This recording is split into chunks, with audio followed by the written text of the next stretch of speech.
लाडकी बहीण योजनेअंतर्गत कालपासून माध्यमांमध्ये एक महत्त्वाची बातमी सुरू आहे, ज्यामध्ये असा उल्लेख करण्यात आला आहे की लाडक्या बहिणींच्या खात्यावरती 3,000 रुपये जमा केले जाणार आहेत।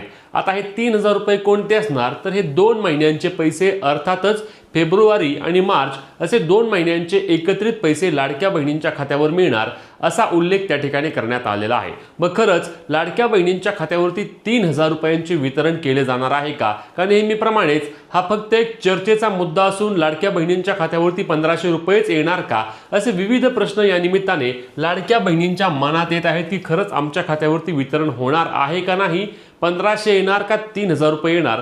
कारण लक्षात घ्या, या बातम्यांमुळे अनेक लाडक्या बहिणींच्या मनामध्ये देखील संभ्रम येत असतात की नक्की हे वितरण होतं कधी, वितरण होणार कसं, या सर्व मुद्द्यांची आपण सविस्तर माहिती जाणून घेणार आहोत। सरकारच्या यामध्ये नक्की नियोजन काय सुरू आहे आणि कशा पद्धतीने लाडकी बहीण योजनेअंतर्गत वितरण केले जाणार आहे। खरं पाहायला गेलं तर वितरण खूप जास्त लांबलेलं आहे।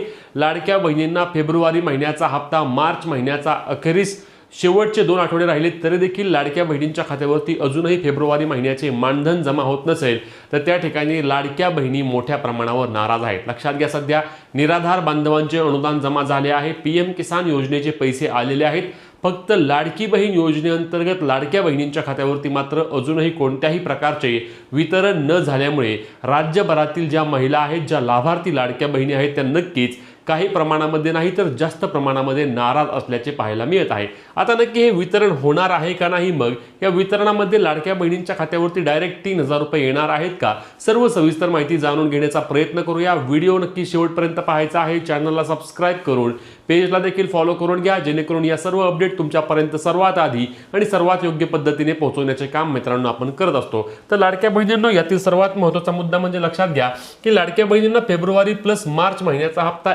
एकत्रित वितरण केले जाईल असे त्या ठिकाणी बोलले गेले आहे। आणि यामध्ये ज्या बातमीनुसार किंवा ज्या माध्यमांमध्ये हे सांगितलंय, त्यांनी म्हटलं की एप्रिल महिन्यामध्ये लाडक्या बहिणींच्या खात्यावरती हे 2 महिन्यांचे पैसे एकत्रित जमा केले जाणार असल्याची माहिती मिळत आहे।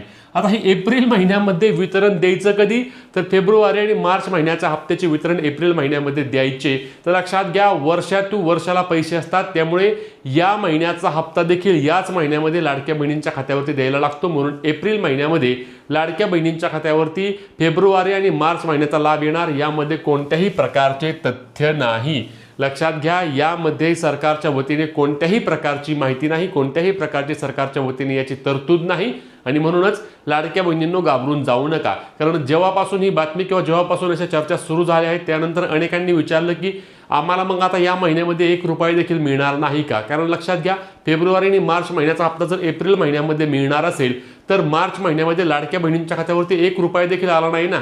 मग लाडकी बहीण योजना जी महिन्याला मानधन देणारी योजना आहे आणि त्या योजनेमध्ये जर महिन्याला पैसेच येणार नसतील, तर मग ही योजना कोणती? तर अशा पद्धतीने कोणत्याही प्रकारची त्या ठिकाणी गोष्ट होणार नाही। लक्षात घ्या, लाडकी बहीण योजनेच्या फेब्रुवारी महिन्याच्या हप्त्याबाबतच्या याद्या तयार झालेल्या असून लाडकी बहीण योजनेमध्ये आता अर्थ विभागाकडून निधी मागवला गेलेला आहे।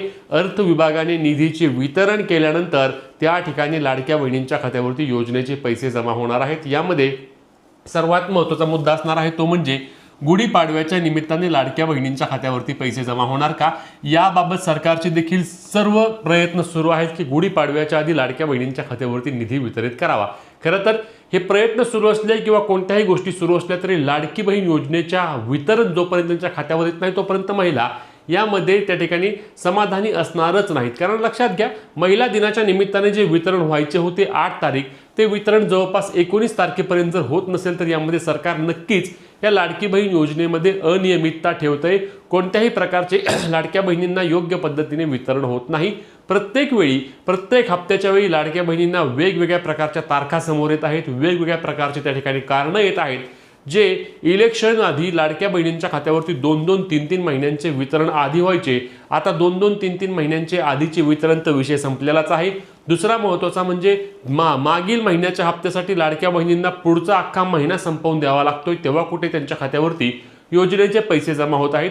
ठीक आहे, राज्यातील सर्व लाडक्या बहिणींबाबत आपण बोलतोय, त्यांनी एवढी देखील अपेक्षा केली नाही। ते म्हटले ठीक आहे, 2100 रुपये सरकार लगेच देऊ शकत नाही, आम्हाला मान्य आहे, पण हे 1500 रुपये जे ठरलेलं आहे ते मानधन तरी आमचं वेळेच्या वेळेवर जमा करावं. सरकारने देखील याबाबत आम्ही अनेकदा बोललो होतो, अजूनही बोलतोय की हे अधिवेशन संपायच्या आधी त्या ठिकाणी लाडकी बहीण योजनेअंतर्गत काही जरी नाही करता आलं ना तरी एक तरतूद करा की बाबा 1 ते 10 तारखेच्या मध्ये ज्या पद्धतीने आपण पाहिलं की मध्य प्रदेशमध्ये ही योजना कार्यरत आहे लाडली बहिणाच्या नावाने, तिकडे हे योजनेच्या हप्त्याचे वितरण 1 ते 10 तारखेच्या मध्ये होतच असतं. तिकडे जवळपास 34 हप्ते हे तिथल्या महिलांच्या नावावरती गेले आहेत. आता लाडकी बहीण योजना महाराष्ट्रातली इथे 20व्या हप्त्याचे वितरण असणार आहे. मग ही नियमितता आणण्याचा सरकारने त्या ठिकाणी नक्कीच प्रयत्न करावा.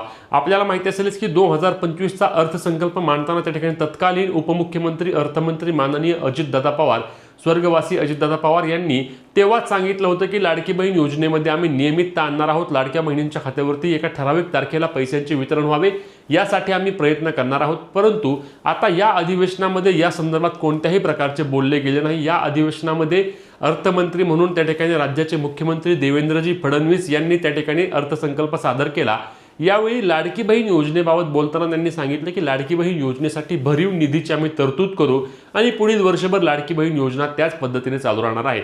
एवढंच काय ते फक्त लाडकी बहीण योजनेबद्दल बोललं गेलं. यामध्ये ना लाडक्या बहिणींच्या नवीन ई-केवायसीचा उल्लेख आला, ना लाडकी बहीण योजनेमध्ये लाभार्थी महिलांचा आकडा किती आहे याचा उल्लेख आला, ना लाडकी बहीण योजनेसाठी एक ठराविक तारीख किंवा नियमितता आणण्याबाबत कोणतेही धोरण आखलं गेलं. म्हणजेच की या अधिवेशनामध्ये लाडकी बहीण योजनेवर त्या ठिकाणी दुर्लक्ष केल्याचे सरकारच्या वतीने आपल्याला पाहायला मिळत आहे असं नक्कीच आहे. कारण कोणत्याही प्रकारे या लाडकी बहीण योजनेबाबत बोललंच गेलं नाही. फक्त 5 ते 10 मिनिटांमध्ये त्या ठिकाणी लाडकी बहीण योजनेचा विषय संपवला. लाडकी बहीण योजनेमध्ये कोणत्याही प्रकारची निधी वाढ झाली नाही. लाडक्या बहिणींना ई-केवायसी नवीन ई-केवायसी साठी कोणत्याही प्रकारची मुदत दिली गेली नाही. ज्या परित्यक्त्या महिला आहेत, एकल महिला आहेत, ज्या महिलांकडे त्यांच्या पतीची कागदपत्र नाही आहेत, वडिलांची कागदपत्र नाही आहेत, त्या महिलांबाबत देखील कोणत्याही प्रकारचं धोरण या अधिवेशनामध्ये बोललं गेलं नाही. दुसरा महत्त्वाचा मुद्दा म्हणजे लक्षात घ्या की प्रत्येक हप्त्यावेळी या 3000 रुपयांच्या बातम्या येत असतात की 3000 रुपये लाडक्या बहिणींच्या खात्यावरती जमा होतील, 2 महिन्यांच्या हप्त्याचे वितरण एकत्रित होईल. परंतु हे आतापर्यंत कधी झालं नाही. इलेक्शन नंतर म्हणतोय मी, एकदा इलेक्शन संपल्यानंतर लाडक्या बहिणींना 2 हप्त्यांचे वितरण सरकारने आतापर्यंत कधीही एकत्र केले नाही. खरं तर अनेक हप्त्यांच्या वेळी ही प्रक्रिया झाली. खरं तर हे 2 महिन्यांच्या हप्त्याचे वितरण झालं असतं कधी, जेव्हा जानेवारी महिन्याचा हप्त्याचे सरकार वितरण करणार होतं आणि तेव्हा राज्यामध्ये त्या ठिकाणी आपण पाहिलं की मकर संक्रांत होती आणि मकर संक्रांतीच्या निमित्ताने लाडक्या बहिणींच्या खात्यावरती जानेवारी महिना त्या ठिकाणी 2 महिन्यांचा हप्ता म्हणजे डिसेंबर आणि जानेवारी महिन्याचा लाभ एकत्रित देण्याबाबत सरकारने संपूर्ण प्रक्रिया पूर्ण केली होती. आणि लाडक्या बहिणींच्या खात्यावरती तेव्हा कदाचित 2 महिन्यांचा हप्ता एकत्रित आला देखील असता. तेव्हा त्यांना निवडणूक आयोगाने थांबवलं होतं. आता कोणीही थांबवत नाही. आता कोणत्याही प्रकारची आचारसंहिता नाही आहे. द्या 2 महिन्यांचा लाभ लाडक्या बहिणींच्या खात्यावरती गुढीपाडव्यानिमित्त देऊन टाका. एप्रिल महिन्यामध्ये जर तुम्ही 2 महिन्यांच्या हप्त्याचे वितरण करत असाल तर या ठिकाणी या लाडकी बहीण योजनेमध्ये मोठ्या प्रमाणावर अनियमितता येत आहे. सरकारने महिला व बालविकास विभागाने याबाबत दखल घेणं गरजेचं असणार आहे. राज्यातील लाखो करोडो लाडक्या बहिणी, करोडो महिला या योजनेवर अवलंबून आहेत. या योजनेमधील या 1500 रुपयांमध्ये अनेक लाडक्या बहिणींचं घर चालतं. या 1500 रुपयांमध्ये अनेक लाडक्या बहिणी त्यांच्या मुलाची फी भरतात. या 1500 रुपयांमध्ये अनेक लाडक्या बहिणी त्यांच्या पतीचा मेडिकलचा खर्च करतात. या 1500 रुपयामुळे ज्या शिकणाऱ्या महिला आहेत, ज्या शिकणाऱ्या मुली आहेत, त्या त्यांच्या ठिकाणी फी भरतात. अशा पद्धतीने या लाडकी बहीण योजनेचा उपयोग होतो. मी अनेकदा सांगितलंय, पुन्हा एकदा सांगतो की लाडकी बहीण योजना नक्कीच एक क्रांतिकारी योजना आहे, चांगली योजना आहे. परंतु यात जर नियमितता आली तर अजून ही योजना उच्च लेवलला, अजून वरच्या लेवलला जाऊन त्या ठिकाणी महिलांमध्ये मोठ्या प्रमाणावर समाधान असेल. पुढचा महत्त्वाचा मुद्दा म्हणजे फेब्रुवारी महिन्याच्या हप्त्याचे वितरण येत्या काही दिवसातच होणार आहे. फेब्रुवारी महिन्याबाबत संपूर्ण प्रक्रिया पूर्ण झालेली आहे. राज्य सरकारने त्या ठिकाणी महिला व बालविकास विभागाला ज्या दिवशी निधी देईल त्याच दिवशी लाडक्या बहिणींच्या खात्यावरती पैसे वितरण होणार आहे. आणि यामध्ये गुढीपाडव्याच्या आधीच हे वितरण करण्याची सरकारची संपूर्ण तयारी झाल्याची देखील माहिती मिळत आहे. गुढीपाडवा 19 तारखेला असणार आहे. आज 16 तारीख आहे. खरं तर आज अथवा उद्या याचा GR येणं अत्यंत आवश्यक असणार आहे. अन्यथा गुढीपाडव्याच्या पुढे देखील लाभ गेल्यास या लाडकी बहीण योजनेमध्ये प्रचंड मोठ्या प्रमाणावर लाडक्या बहिणी नाराज होणार आहेत. हे तेवढंच खरं असणार आहे. लाडकी बहीण योजनेमध्ये तुम्हाला आतापर्यंत किती हप्ते मिळाले आहेत आणि गुढीपाडव्याच्या निमित्ताने लाडक्या बहिणींना 2 महिन्यांचा लाभ एकत्रित द्यावा का, नक्की कमेंट करून सांगा. व्हिडिओ शेअर करून अशाच अपडेटसाठी आपल्या पेजला फॉलो आणि चॅनलला सबस्क्राईब करायला विसरू नका.